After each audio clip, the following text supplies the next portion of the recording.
All right. Good afternoon, everyone. Welcome. I am David Moore. I'd like to welcome you to the White House Fellows podcast, where each month I talk with one of my fellow fellows about the program, about our experiences, about how the fellowship has changed our lives and careers.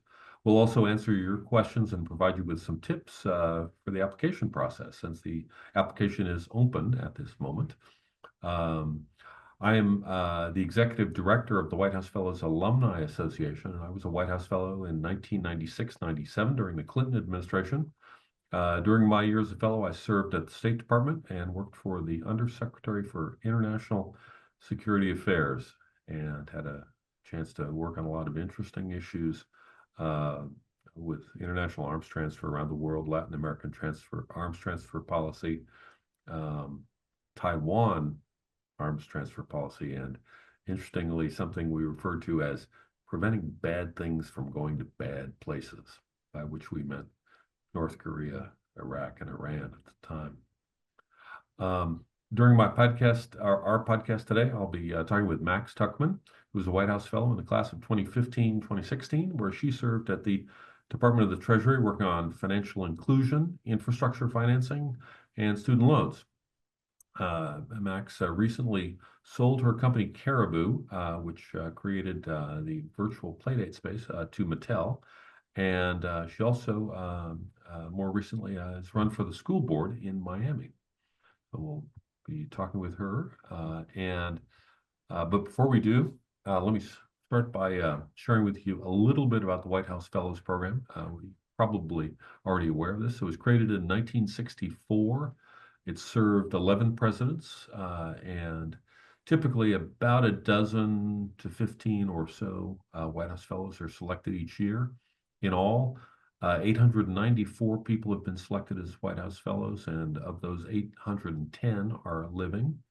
One very important point to emphasize is that the White House Fellowship is a nonpartisan program, and I think it is in many ways unique in Washington, D.C. in that regard, one of the few nonpartisan programs. Applicants come from across the country and from across a range of career fields. There's no specific background that you have to have in order to apply. Once selected as a White House Fellow, you are placed at a department or agency across the executive branch, some in the White House, some at the Secretary of State, as I was, or Commerce, or Labor, or any number of departments or agencies. We've had fellows at NASA, at CIA, and elsewhere. There are only two eligibility requirements to be a White House Fellow. One is you have to be a U.S. citizen, and the other is that you must have completed your undergraduate degree. Now, one of the things I want to point out, if you haven't already looked at our website, we've tried to anticipate as many of your questions as we possibly can. So if you go to whff.org, you will see we've put out a great amount of information, not only about the program, but about how to apply and about the fellows. And at the very bottom of the homepage there, you'll see FAQs, frequently asked questions. And we tried to anticipate a whole lot of your questions. So if when we get to that, when we get to your questions later in the podcast, if if you bring something up that's already addressed there, we'll be brief and direct you to take a look at those. All right, we're going to start by recording this podcast while Max and I are talking. But when we get to the Q&A portion, we're going to go ahead and stop the recording so that you should feel free to ask whatever you might wish to. With that, let's get started. So Max, thanks so much for joining us today. Why don't you begin by telling us how you first heard about the White House Fellowship, and what was it about it that interested you and appealed to you? Okay, so I think my first introduction to the White House Fellows was so when I was at Harvard Business School, I was part of the HBS Latino Alumni Association, and there was a guy named Gary Trujillo who was pretty amazing, really great mentor of mine, and he introduced me to Charlie Garcia, who was a former White House fellow and had actually written a book called Leadership Lessons, I think, of the White House Fellows. And it's an incredible book for everyone who's on the call. You should definitely check out the book. I think Colin Powell's in it, and a bunch of other incredible White House fellows who tell and share their stories of their experience. And this was years ago. I mean, before I applied. And read the book, got to talk to him, and I was like, "Oh, this is really interesting. Maybe I'll do it. I don't know. I'm not sure if I want to go into federal politics. I'm a very local politics type of girl." And then I think it must have been 2014, a bunch of my classmates ended up in the 2014, 2015 class. And when I saw that, I was like, "Oh, interesting. Maybe this is the right time. Maybe it's something I should explore." I was at the time the executive director of Teach for America in Miami, and I was really interested and very focused on obviously public education. And I was very interested in how the White House Fellows program could catapult the work that I was doing. And so that's kind of it had to come around twice for me to really apply. Got it. Got it. Well, talking about the application, it is a very it's a long and and in some ways daunting process. The application process right now, the online application is open. It'll be due on I think January 3rd, and this in 2025, and that's to begin the class that starts in September of 2025, so almost a year from now. And through that application process, there's of course the written application, and then from the applicants received, the commission selects 108 regional finalists, and then people go through a day and a half of interviews there, and then there 30 or so national finalists who come back and go through about 3 days of interviews in June, and from that group, they select White House Fellows class.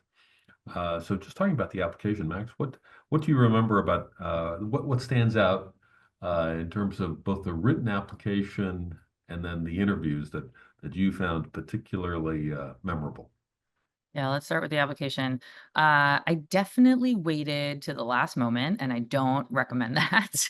I think it was like late December that I was like, "Oh, let me like check this out." And then I was like, "Oh, geez, I need to really focus on writing this and having maybe people proofread it." And there's also the letters of recommendation that you're going to need. So for everyone who's on this call, this is November, so I would start looking at the essay questions now, and start figuring out who your recommenders are going to be.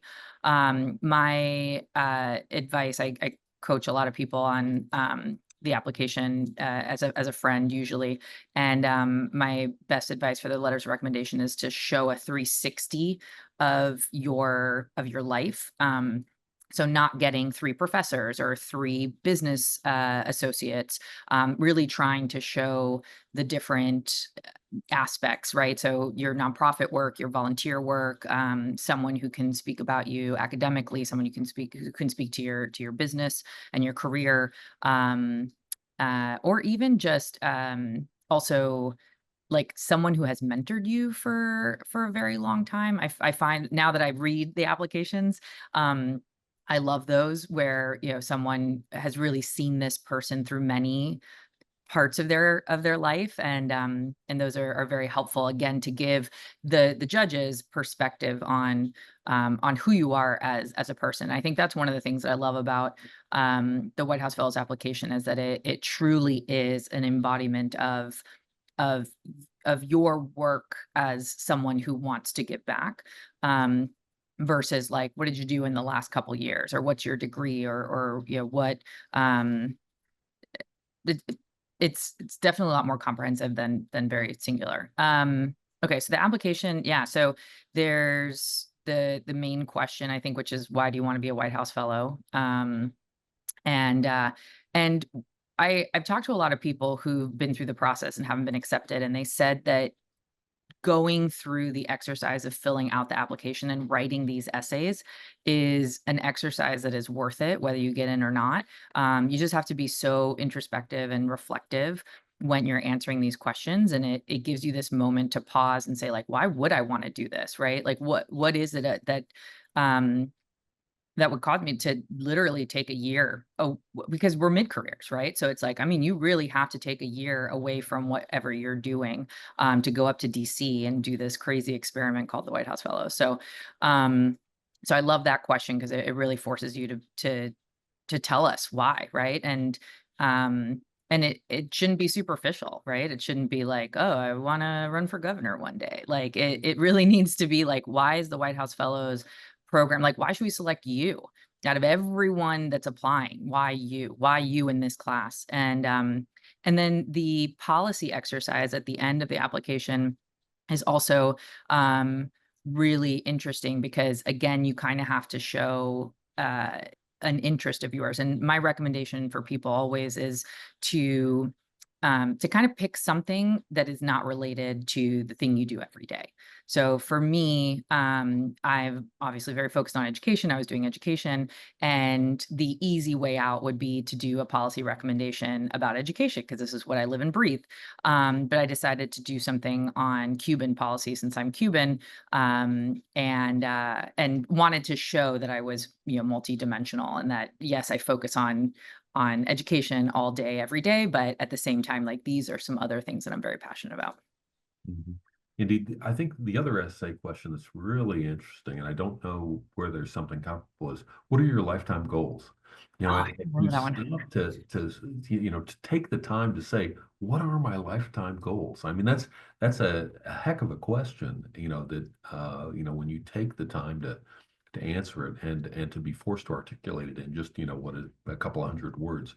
I find that one really interesting as well.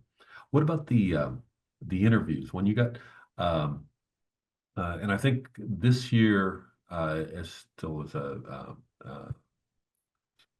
holdover from the pandemic. I believe regional interviews are going to be conducted virtually, although not finalized yet. But the national interviews will be in person. Um, what what stands out from the interview process, Max, that you remember? Yeah. Oh my gosh. I remember being very nervous. I also feel very lucky. My regional panel was in Miami and I was based here. So it was just really nice to be able to be in my hometown. Also, it you end up kind of like just kinda having home court advantage, I guess. So, but that won't happen for everybody. So that was good. Yeah, it's very stressful because you kinda don't know what's coming, right? Unless you've done your research, unless you've talked to alumni, like and even then, right, alumni, we won't give you all the secrets and we won't tell you what's coming. But, we'll try and help guide you. So I felt like I had enough sense of what was going to happen, but it does start the evening before, and it's a little bit more social, so that kind of puts you at ease, which is good. But then the interview day is intense. I mean, if you think about some of your most intense business interviews, I mean, it's just back to back to back to back, and it also is the job of us judges is to really kind of get deeper, right, than the questions. And so that's something that you want to think about as well as you're putting in the application is like, okay, if people were to poke at this, if people were to go deeper, like, why did I do this? Why did I not do this? Why did I choose to go this path? Why is this important to me? And it's, the application I think can be a little bit superficial, but at the end of the day, the interview will really dig deeper. Um, and then I think the other really exciting part so again, if you make it to the regional interview, like again, it's a huge, huge honor. As David said, there's only 100 people out of all the applicants that make it there. But it's also some of the most amazing people that I still stay in touch with, who I was in the regional panel with. If you think about it, right, these are some amazing humans who want to do good in the world and are applying to this program. And so again, another recommendation, if you do make it to the regional panel, make sure that you stay in touch and make sure that you like, take advantage of getting to know your fellow panelists, because they are pretty awesome. Yeah, indeed. Indeed. I think I often hear people ask me, so what kind of questions do they ask, in the interviews? Um, and uh, and I would say there are a lot of, potential questions. It's not with one exception of one person who you like to, fire, questions about statistics. What's the current CPI? What's the current rate of inflation? What's the current unemployment rate? Boom, boom, boom, boom, boom. And that was how he started every interview. Yep. Other than that, one guy. Most of the questions come down to trying to get at whether you could be helpful as an advisor to a senior official in government.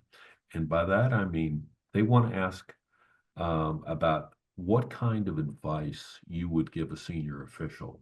And so the questions are probing toward that end, because ultimately, anyone selected as a White House Fellow will be serving as a special assistant to a senior government or White House official in the executive branch. And so the entire interview process, I think, is designed to determine who the president's commission has confidence will be able to fulfill that task. And I think that's one of the sort of at the bedrock of the interview process. That's what they're trying to find out. So if the written application is to see how you are on paper, then the interview process is to see how you are in person. And they're interviewing you both during the formal interviews, but also in all of the other activities associated with both regionals and the national finals, whether it's at meals, walking to and from a venue. How do you treat, your fellow candidates? How do you treat the wait staff in the restaurant, or wherever it might be? Um, they're looking at all of those things to see what kind of a person you are. And the other bit of advice I always have for people, both in the written portion, but also in the interviews, is you want to um, uh, say things and share things about yourself that will make you vivid in their memories, so that they remember, because they're interviewing, a bunch of folks, and they want to say, "Oh, Max, oh yeah, right, she's the one who did this, and I really want to talk to her more about that." And so figure out, what are the things about you that are particular, that are unique, interesting, and that you want to share with the folks. And the other thing I would also mention, I think, during the interview process, they're not just selecting great individuals; they are looking for people who will work well as part of a team. And I think that's crucial. They're not looking for a bunch of rugged individualists. They're looking for a great team, because you're going to spend a ton of time together over the coming years as fellows. So Max, you were placed at Treasury. Tell us a little bit about, once you were selected as a fellow and you came back, you then interviewed across the executive branch. Tell us a little bit about where you interviewed and why did you wind up going to Treasury? Yeah, no, it's a great question. And again, here I am thinking I'm going to go and do ed policy, that I'm going to go to the Department of Education. I think in a lot of the interviews, either the regional or the national one, they ask you. So that's the other thing. And going back to the regional panel, as David said, like there are judges who will ask you, current event questions. So it's a lot about you, but it's also like, are you even paying attention to what's happening in the world? So make sure that you are on top of what's happening, literally that morning's headlines as well, because it may come up, especially if you wrote a policy exercise that's associated with it, or if you are in some kind of way working in that space. So that's actually really important. And then I think it's a national interview where they say, okay, well, where would you want to work if you were to become a White House fellow? And that's another thing. Definitely make sure you understand how the federal government works, what the different departments are, what the different branches, well, not the branches, but I think cabinet affairs was one of the things that, like, I was like, what is that? Like, Uh, um, so, study up. So I think in the national interview I said, "Oh, obviously Department of Education. Like, where else would I go?" And I got some really good advice from a friend who said, "You have spent your entire career in education. You probably will spend the rest of your life focused on education. You have 1 year to kind of sit on the balcony, right? And like get away from the thing that you're so focused on. Maybe see it from a different perspective. Take the year away from it that allows you to kind of have fresh eyes when you come back." And I thought that was so like just brilliant in so many ways. And so I took that advice and actually applied. So you don't apply, but like you rank, kind of where you want to go. And it's very much like medical school matching where, you're interviewing them, they're interviewing you, and then there's kind of a process of where you end up. But because of my business degree and business background, I was really excited about the Treasury Department. The other thing that made me rank the Treasury Department so high was, and this is another friend who gave really great advice. So the moral of my story is ask your friends for advice because sometimes it's pretty great and it really helps you. But this other friend said to me, because I was really in between the office of the vice president, because they were working on anti-domestic violence work. And I was like, this is amazing. And the woman was like from Miami. And I was just like, this would be so great. And I'd be in the EEOB. But she was very new. She had just been appointed to the position, I think a couple months before I started. And the woman that I ended up working for at the Treasury Department had been pretty much the special assistant to Secretary Jack Lew since he was at OMB. And this friend said, okay, yeah, you could pick the cool project, but you're going to be fighting this woman to get into the room because she's new and she's trying to get into the room and she doesn't have access to that space in the room because she's still so new. And they were like, if you have someone who has been in government for a really long time and who has been, especially with that secretary for such a long time, like they're happy not to be in the room and send you to do the work. And so you're going to get access to meetings, to people, to information that you wouldn't have access to. And so I ended up ranking Treasury higher just because of the access that I'd be able to have. And again, it's 1 year, right? Like you want to hit the ground running. You want to make an impact. You want to learn. You want to meet people. And so I that was the advice given to me, and that's the advice I give to you. Well, so you talked about your placement a little bit, and that's obviously where you spend the majority of your time as a White House Fellow. But there's also an education program and travel many times that are also part of the program. And of course, your interaction, and with your fellow, classmates. So Max, tell me a little bit about sort of your class, how you um, uh, are you got tell me if you're still as close as you were during your fellowship year and tell us about some of the things that you did besides just your work assignment during the course of the year. Yeah. So the other benefit of being at the Treasury Department is that you are literally across the street from Jackson Place, which is where all the educational, events happen, and so you don't have to commute, which is really nice because it's 2 times a week. I think like Tuesdays and Thursdays that we have to run over there to have lunch with someone amazing like Colin Powell or uh, other amazing people. And so there's that which you're doing twice a week, and then there's, as David said, you're traveling. And the travel, there's a domestic and an international trip, and those are really incredible as well because it allows you to kind of put into perspective the work that you're doing every day in a again either outside of DC perspective. Oh, I guess we did two domestic. Went to New York, we went to into LA, and then we went to Berlin. And it was LA was super interesting because of the people that we met with that were like, we're so far away from DC, like we don't even pay attention to it. And like I was like, oh yeah, like interesting, right? You wouldn't even think that. And in Berlin, obviously was super interesting because Angela Merkel was kind of at the end of what she was doing, and there was just like a lot of immigration issues that were happening there, and so you just again kind of push yourself to look at things from a different perspective so that when you come back to the work that you do every day, you have a little bit of a different lens.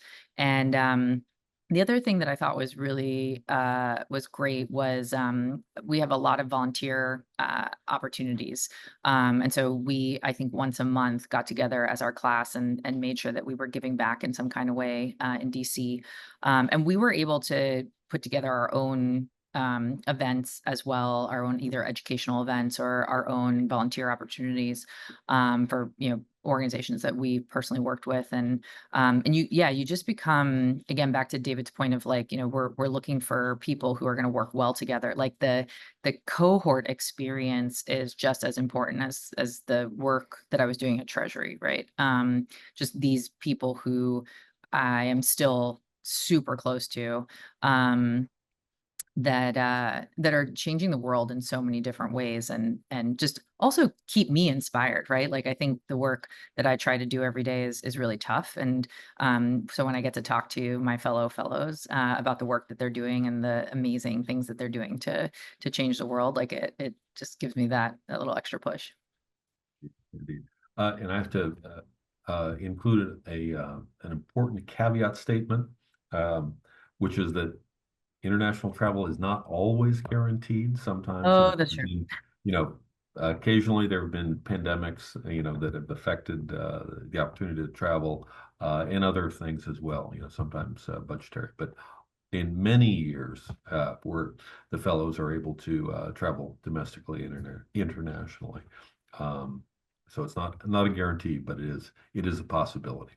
So, um, well, so Max, how has the fellowship and being part of the fellowship, how did it change your life, your career, in the years since? What has the impact been for you? Yeah. Um, I I feel like so I did a leadership program called the Coro Fellowship, and I remember our program director saying, you when you do leadership programs, you just don't know for years sometimes, right? The effects that it has, and in the ways that it shapes your life. And I feel like with the White House Fellows, it did a couple of different things. One, the program is set up for you to spend 300, I think it's officially 366 days, so you can get health insurance, 366 days in the federal government to understand how the federal government works so that you go back to the community that you want to serve, and use that understanding of the federal government to make change in the community. And that was my application, right? Like I was like, I'm from Miami, I'm in education. I want to come understand how the federal government works so that I can come back to Miami and use that to my advantage, right? The connections that I made, the understanding of how policy is made or how grants are given, how things work. And I will say in that case, right, it's been incredible, like the ability to really understand what's going on at the federal level and how it affects. Again, I'm a local girl, right? Like I love working on local policy, but you have to understand how the federal government works because it affects local policy and it can benefit local policy or it can hurt local policy. So that was super interesting. And then I think the network of people that I was able to meet, because it's not just, again, the people at the Treasury Department, but it's the people that you meet through the education program. It's the people that you meet through the White House Fellows alumni events that are, one of our alums is now Secretary of the Navy. And so Secretary Del Toro came down to Fort Lauderdale and invited me to it's not the christening. Hold on, David, you're going to kill me. Um, it was oh my gosh. It's when the ship had the Navy members like start it. What's that? Yep. Well, I'm an Air Force guy, so Oh, sorry. I the know, but Navy stuff, yeah, christening, we'll call it that. Yeah, okay, okay, okay. yeah, Well, launching, yeah. we'll fake And it. is that when they swing the bottle of champagne at the prow of the ship? That may That want no, it wasn't that. That's why it's not christening. to. It's there's another oh, he said it too. He was like, there's a word. Anyways, no, so it's like again, right? Like that's an incredible opportunity through the network commissioning. Thank you, Victor. The commissioning. Victor's a good friend. Thank you. The commissioning. Yes, that was so cool to be able to do that. But you only get that because these are people that you've built relationships with through the alumni association, which again, such a small number of us. Do you say we're under 1,000? Yeah, 810 living. Wow. And then the White House Fellows Conference every year is so inspirational and also brings in some incredible people. Like, for example, the last one that I went to, not this past year, but the year before, Surgeon General Vivek Murthy, who is a fellow alum of my high school in Miami, fellow Miami guy, came and talked about, social media and how that's causing anxiety in students. And like that was just something I'm working on and something that's super important. So again, it just there's so many different ways that it comes back into your life and then you also right are giving back to the program in different ways. Like for me, I love giving back as a judge for the regional panels. I love this past class. I think it was this past class. Yeah, I was reading their applications and I was like, how did I get in? Like, how, like it just, I mean, it keeps you humble, which is important. It is, it is. Well, what in that vein, what advice would you give for the folks who are with us today? If they're sort of on the fence, "Oh, should I apply? Should I not? What would you suggest? What do you recommend?" I believe very strongly in fate, and I think, but obviously, I used to tell my students when I was a teacher, it's like I can open the door for you, but you've got to like walk in and you got to have the chops. So I think apply. There's no harm in sitting Yeah. down and writing these essays. Again, like I said, even if you write the essays and you never submit them, it's still an incredible exercise. The worst thing that'll happen is you bothered 3 people for a letter of a recommendation during the holidays. You know, um, Yeah. and I really believe like let us decide if you're White House Fellows material or not. Don't self-select out, don't lean out. Especially women and minorities who I feel very strongly need to apply to this program. My class, so we were the Sweet 16 class, 2015 to 2016. There were 16 of us. We were the most diverse class, I think, in all White House Fellows history, and that made our experience so much better. Um, and so, I think as a woman, as a Latina, I think sometimes we can lean out and say like, oh, I'm not ready for this, or I don't know enough, or I'm only 80% qual. This is actually research that women sometimes will look at a job application and be like, oh, I'm only 80% qualified. Like I'm not gonna apply. And so I highly encourage everyone on this call who doesn't think they're qualified enough to apply to just still apply. And also there's a lot of people that I've spoken to that have applied a couple different times. And honestly, like especially because in that first year, maybe you just didn't understand how to do the application. Maybe you just didn't really like put your best foot forward, or you were too nervous, or maybe you were not in the place in your career where this actually would have benefited you. I would encourage everyone, if you submit the application, if you get through regionals, if you get through nationals, but you don't become a White House Fellow, to try again. There's a lot of people who make it the second or third time. And yeah, I think, I mean, again, the paper experience, the interviews are just really helpful for anything that you do in the future. Indeed, indeed. All right. Well, we're going to open it up to questions in just a moment from the folks on uh, on the line with us, and you can ask questions by either raising your hand or putting it in the chat function. We'll try to get to those. But before I open it up to everyone else. I have one more question, Max, about I understand one of the projects you worked on was at Treasury was putting Harriet Tubman on the $20 bill. So tell me I've heard a little bit about that, but I really don't know the backstory. What happened and where are we with that? Yeah, so this is a really fun little story that again you only get when you're a White House fellow. But so that year, so I guess it was 2016 at that point. No, it was sorry, it was the beginning of 2015 when this all started. So the Treasury Department, with the Mint and the other one with the paper. I have not had my afternoon coffee. So they're every year they decide which bills or which coins are going to get redone, because a lot of times it's based off of just security. So the $100 bill, a lot of people remember that one getting redone. So it was 2015 and the 10 was up for kind of security updates and just redesign. And of course, Hamilton the play had just come out that year, like a couple months before, and it had become really popular. And so everyone was up in arms. Like they were like, you can't change the 10, you can't remove Hamilton. Because the idea was to start putting, to put finally a woman, a Black woman, someone who, is so important to our history on a bill. Yeah. And all of a sudden everyone freaked out, like it can't be Hamilton that gets replaced. And so thankfully, Andrew Jackson, not everyone's favorite president. And so the 20 became the alternate bill that was going to be redesigned, which again wasn't necessarily, it wasn't up for redesign. But the uproar for the 10 was too intense. And so we realized, okay, we can do the 20. We'll put Harriet Tubman in the front of the 20, but we still have to honor our president, Andrew Jackson.